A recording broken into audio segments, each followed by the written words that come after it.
Jar boylop kiye tapsa sana geçtin, Caşlıkta şoklu kılıp tayak geçken,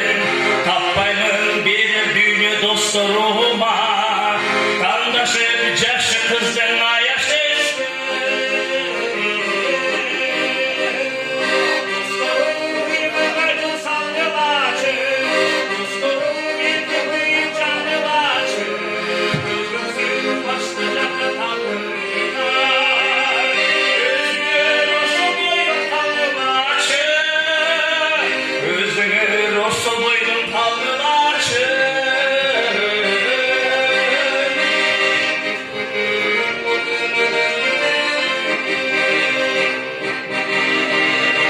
Sürüştün büyük olsun çarışta,